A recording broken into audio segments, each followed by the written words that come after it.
سورہ زمر بھی پڑھتے تھے، تو یہ تو آپ نے خود پڑھی ہیں، اگر کوئی پڑھتا تو بہت اچھا، آیت الکرسی وغیرہ. اور ان کے علاوہ بھی اگر کوئی آدمی کسی بزرگ نے کو بتایا اور ذکر کے طور پر بتایا کہ اس کام کے لیے یہ سورت پڑھا کرو تو کوئی حرج نہیں، پڑھ لیا کرے، بالکل پڑھے.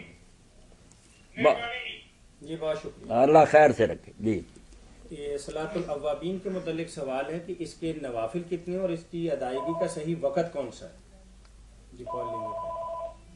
السلام علیکم. وعلیکم السلام. جی امین صاحب کیسے ہیں آپ؟ شکر ہے. جی فرمائیے کیا پوچھیں گے مولانا سے؟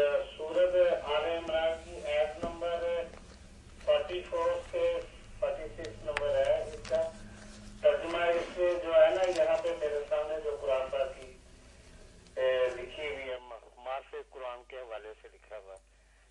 دودھ اپنا حضرت عیسیٰ علیہ السلام کے بارے میں ہے، دو موجزوں کا ذکر ہے.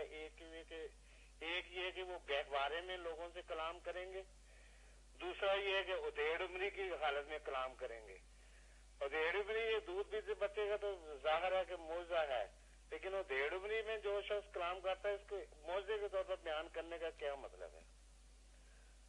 ادھیڑ عمری کے پوچھ رہے ہیں کہ قرآن مجید میں جو عیسیٰ علیہ السلام کے بارے میں فرشتوں نے حضرت مریم علیہ السلام سے کہا کہ وہ بچہ جو پیدا ہوگا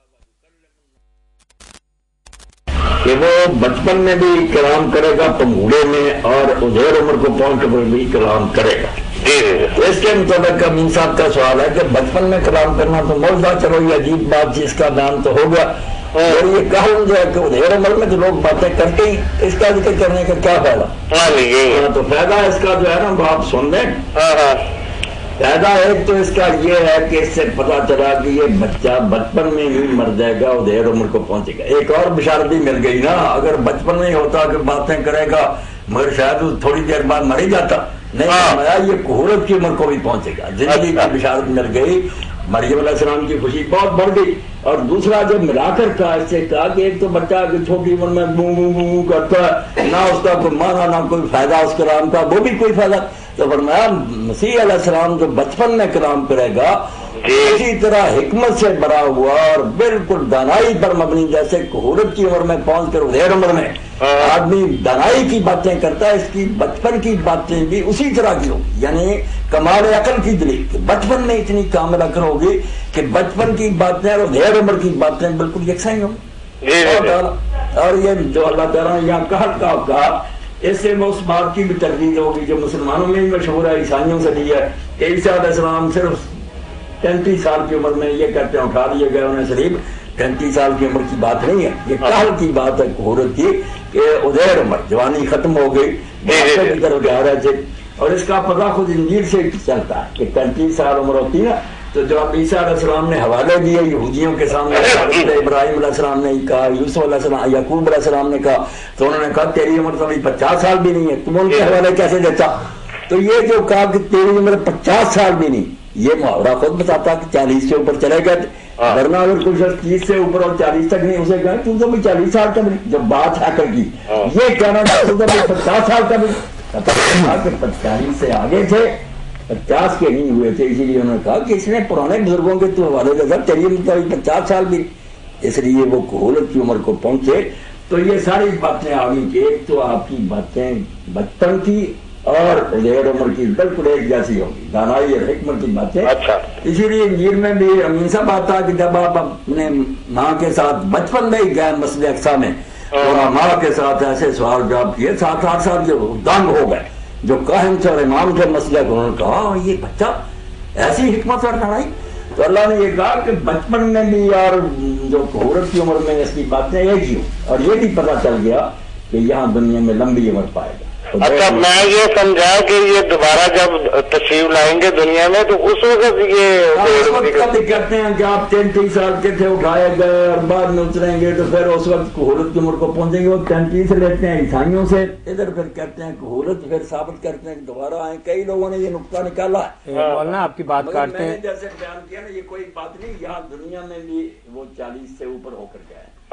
امین صاحب لائن پہ رہیے گا. مولانا سے پوچھتے ہیں کہ کس کتاب میں یہ بات جو مولانا فرما رہے ہیں، ہم جتنی تفسیر کی کتابیں پڑھتے ہیں یا قرآن کریم کے قصص کے حوالے سے یا انبیاء کی حیات مبارکہ کے حوالے سے سب نے 35 سے بلکہ 33 سال ہی لکھے. تو مولانا بتا رہے ہیں کہ ابھی 50 برس کے نہیں ہوئے. میاں طاہر صاحب نے بڑی اچھی بات کی طرف توجہ دی. اسی طرح علم پھیلتا یہ اللہ رحمت کرے امام ابن قیم رحمۃ اللہ علیہ پر کہ انہوں نے جب زاد المعاد لکھی تو اس کی پہلی جلد میں وہ لکھتے ہیں کہ نبی جو مقرر ہوئے نا ہوتا تو وہ شروع سے اللہ کا چھانٹا ہوا اللہ اس کام کے لیے اس کو تیار کرتا ہے. اللہ کے میں وہ نبی ہوتا مگر اعلان جو ہوتا ہے نا اس کو اطلاع ملتی ہے 40 سال کی ملتی. یہ لکھا انہوں نے کہ بلغ 40 سنا اللہ کے ساتھ 40 سال یہ ہے. تو یہاں پھر وہ لکھتے ہیں کوئی اعتراض کرے گا کہ عیسیٰ علیہ السلام کی عمر تو 35 سال ہوئی. تو انہوں نے کہا یہ ایسی بات ہے جو نہ اللہ نے کہی ہے نہ اس کے رسول نے کہی ہے. لوگوں نے کافروں سے لے لی ہے اور خواب کا مشہور کر دیا. عیسیٰ علیہ السلام 35 سال کی عمر میں نہیں اٹھائے گئے. یہ نصارہ کا قول ہے, اس کی کوئی دلیل. یہاں ایک اور بات کی وضاحت کر دوں. ہمارے یہ احمدی حضرات جو ہے نا اپنے دوست یہ کئی مرتبہ کہتے ہیں ابن قیم نے کہا کہ یہ جو کہتے ہیں کہ عیسیٰ علیہ السلام 35 سال کی عمر میں اٹھائے گئے یہ تو بے ثبوت قول. میں نے کہا وہ کس سلسلے میں کہتے ہیں اٹھائے جانے کو تو قائل ہیں. آپ جو چراکی کرتے ہیں کہ وہ ہوتے ہیں اس کے بعد وہ مر گئے یہ کہاں ہوا. وہ تو کہتے ہیں کہ جو کہتے ہیں 35 سال کے نبی ہو گئے سے 30 سال کے اور 35 سال میں اٹھایا گیا. یہ وہ کہتے ہیں غلط ہے 40 سال سے پہلے کوئی نبی. وہ 40 کو ثابت کرنا چاہتے ہیں. اس کا انکار انہوں نے نہیں کیا کہ عیسیٰ علیہ السلام زندہ ہے آسمان پر. ہر آدمی چراکی کرتا بات کوئی ہوتی ہے. تو ابن قیم کا کہنا یہ ہے کہ نبی جب بھی مقرر ہوا اس نے اعلان کیا 40 سال کی. تو جو لوگ کہتے تھے عیسیٰ علیہ 35 سال انہوں نے کہا جھوٹی بات یہ عیسائیوں کی پھیلائی ہے. قرآن و حدیث میں کہیں نہیں کہ 35 سال کی. بالکل صحیح ہے آپ کے بہت شکریہ. چلیں 40 سال کی عمر کا ہی بندہ ہو 1.5 عمر میں. چلیں بہت شکریہ امین صاحب آپ کا. اوکے جزاکم اللہ. یہ سلام کے نوافل. جی جی. تو اس میں پہلی بات تو یہ سمجھنے کی ہے کہ جو ابابین عام طور پر لوگوں میں مشہور ہیں. جی کال لیں گے پہلے. اچھا جی فرمائیے. اور مسجدوں میں بھی اشتہار لگے ہوئے نفل نمازوں کے اس میں صلاۃ الابابین نماز مغرب کے بعد 6 نفل پڑھو. السلام علیکم. وعلیکم السلام ورحمۃ اللہ وبرکاتہ. جی مولوی اسحاق صاحب سے بات ہو جائے گی. جی سن رہے ہیں آپ کی بات فرمائیے. میرے بھائی. جی جزاکم اللہ خیر. مولوی صاحب آپ سے یہ کوشچن یہ کرنا تھا کہ یہ جو قادیانی ہے ان کے حوالے سے کیا ایک مسلمان کا موقف ہونا چاہیے. آپ کہاں سے مسلمان ہے یہ نہیں ہے. بھائی کہاں سے کال کر رہے ہیں ہمیں. میں جی اسلام آباد سے کال کر رہا ہوں جی آپ کو. جی فرمائیے. ٹھیک. قادیانیوں کے بارے میں میرے بھائی پوزیشن واضح ہے. کوئی یہ ایسی بات نہیں جو الجھی ہوئی ہو کہ یا جو ہم تسلیم کریں کہ ہم کافر ہیں کیونکہ وہ ان کا دعویٰ یہی ہے اور کہنا ان کا ٹھیک ہے کہ وہ مرزا غلام احمد صاحب کو نبی مانتے ہیں. اب ایک نبی کا منکر بھی سارے انبیاء کا منکر ہوتا ہے وہ کافر ہوتا. اس بات کو انہوں نے بھی نہیں چھپایا. 90 سال سے وہ کہہ رہے ہیں کہ جو نہیں ان پر ایمان لائے حتیٰ کہ مرزا بشیر الدین محمود تو لکھتے ہیں جنہوں نے نام بھی نہیں سنا مشرق مغرب وہ بھی کافر ہے. اس لیے ہم ان کے نزدیک کافر ہیں. نبی نہیں آپ نے ایک تقریر میں جی فرمایا تھا. ہمارے ایک دوست ہے سڈنی میں انہوں نے تقریر دی تھی. آپ تھوڑی بات سن لیں. بات سن لینا پھر پوری بات سن لینا انشاءاللہ. اگر بالکل آپ کی سنیں گے مجھے موقع دینا. جی فرمائے.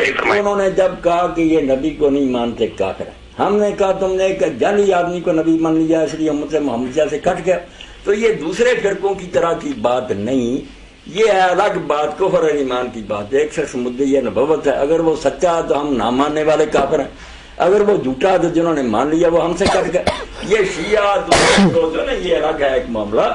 قادیانیوں کا معاملہ جو ہے کلیئر وہ اسلام میں نہیں ہے ہم سے بالکل جدا. جی اب بتائیں نا کیا تھی بات میری.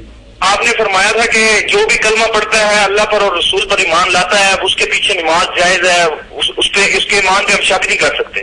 وہ آپ نے جو کچھ بھی سنا پڑھا نا اس کو سیاق و سباق سے الگ نہ کریں. وہ ان گروہوں کی بات ہے جو رسول اللہ کو آخری نبی مانتے ہیں. ان میں ٹھیک ہے جتنے چاہے اختلاف ہوں وہ ہم کہہ سکتے ہیں یہ غلط ہے یہ گمراہی کی بات ہے. وہ سب ہے ایک امت. جب نبی ایک نیا مان لیا جاتا ہے آپ دیکھتے ہیں بھائی عیسیٰ علیہ السلام کے بعد ہم نے رسول اللہ کو مان لیا تو عیسائیوں سے الگ امت بن گئے. ایک نبی جو ہے نا یہ ایسا مسئلہ نہیں ہوتا کہ یہ آپ اس کا چھوٹا موٹا معاملہ.